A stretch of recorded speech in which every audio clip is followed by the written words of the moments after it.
Silence, s'il vous plaît. Moteur. Ça tourne. Annonce. Action.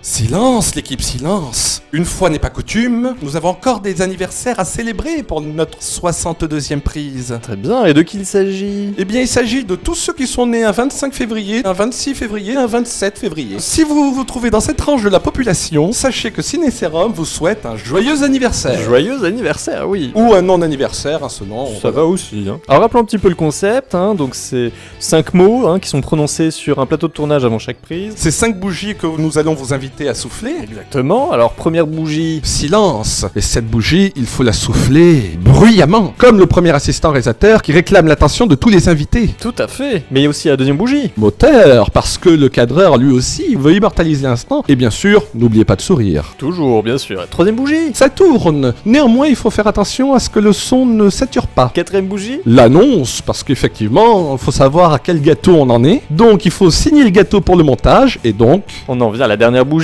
Effectivement, celle du réalisateur qui peut enfin déclarer la grande cérémonie ouverte. Avec action. Et puis on aura alors cette gradation toujours de la première bougie à la quatrième. Voilà, la plus enflammée. À la plus discrète, mais chaleureuse quand même. Donc alors l'action, on rappelle, c'est donc la cinquième bougie qui est celle qui nous hypnotise le plus.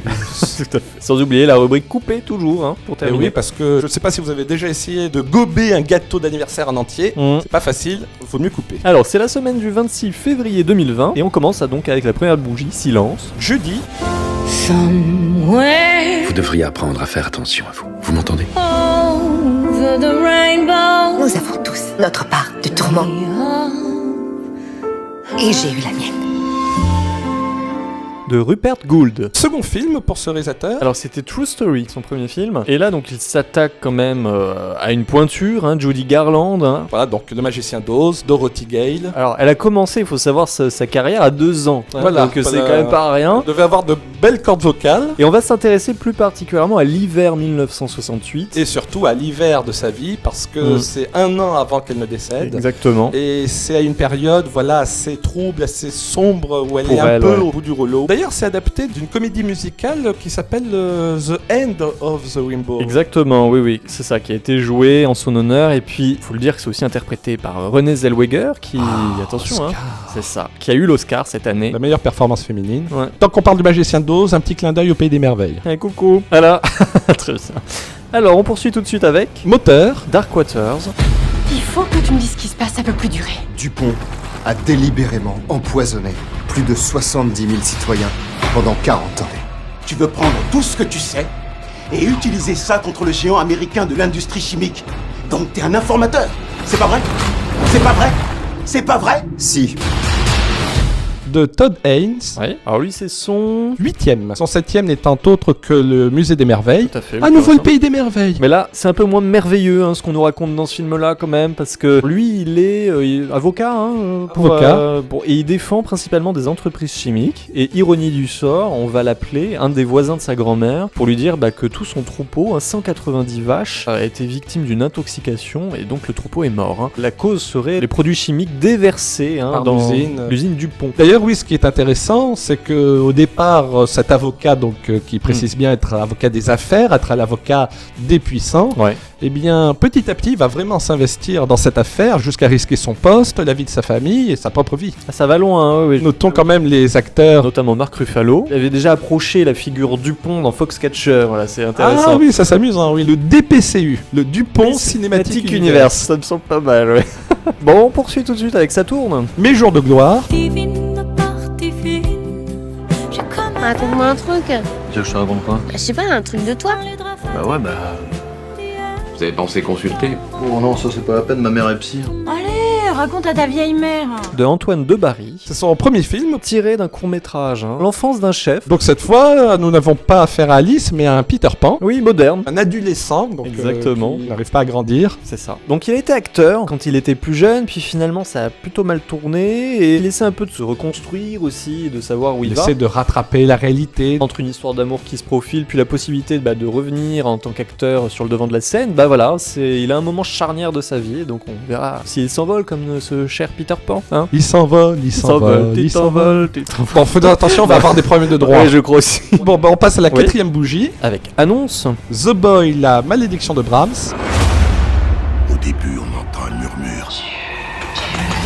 Quelque chose lui arrive.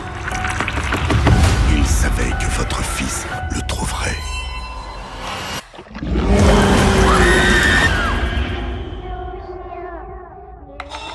De William Brent Bell. Alors, on tient à préciser, il n'y a pas de rapport avec Johannes. Non, le Brahms en question est d'une toute autre nature, hein, oui.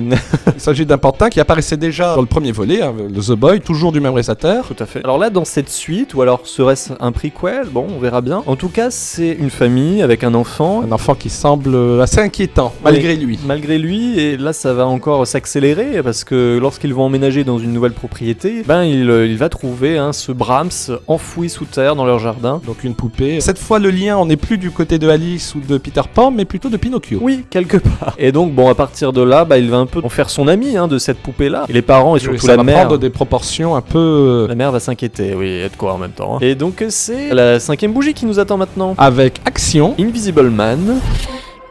J'ai découvert quelque chose qui peut prouver que ce que je subis est réel. Fais-toi aider. Adrian est mort.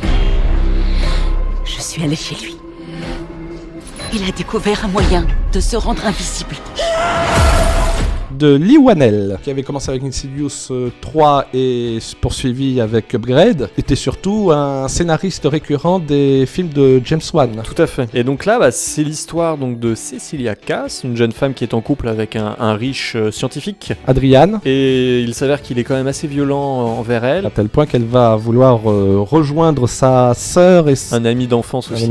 Et c'est donc durant son exil qu'elle va apprendre la mort de ce fameux Adrian qui se serait suicidé. Donc elle récupère de fait la fortune du mari par héritage, mais malgré tout elle sent quand même une présence autour d'elle. Il y a des choses un peu étranges qui se passent aussi, et elle se convainc que son mari pourrait être toujours en vie. Non seulement en vie, mais surtout invisible. Invisible, et oui. Très bien. Alors maintenant on passe à la rubrique coupée. Voilà, et avec la première part de gâteau, mine de rien, de Mathias Mlekouz. C'est l'histoire de deux chômeurs. Deux chômeurs, voilà, qui vont tomber amoureux d'un chantier minier désaffecté. Sur lequel ils vont avoir l'idée de créer un parc d'attractions. Mine de rien, hein. C'est un parc d'attractions sur un ancien chantier minier. Le parc d'attractions, il aura bonne mine, tiens. C'est vrai. On enchaîne tout de suite la deuxième part de gâteau. Avec L'État sauvage. De David Perrault. Alors là, c'est un western. Plutôt intéressant parce que c'est un film français. Qui retourne à l'époque de la guerre de sécession aux États-Unis. Nous suivons donc Edmond, Madeleine et leurs enfants, donc des colons français, qui vont vouloir, après une vingtaine d'années sur le sol américain, fuir les désastres de cette guerre. Tout à fait. Et voilà, on en a fini, encore une belle semaine, mais avant de faire notre conclusion, on récapitule toutes ces sorties. Avec plaisir. Alors, la première bougie... Silence. Judy. De Rupert Gould. Ensuite, la deuxième bougie. Moteur. Dark Waters. De Todd Haynes. Puis la troisième bougie. Saturne. Mes jours de gloire. De Antoine de Barry. Puis la quatrième bougie. Annonce. The Boy. La malédiction de Brahms. De William Brent Bell. Et enfin, la cinquième bougie. Action. Invisible Man. De Lee Whannell.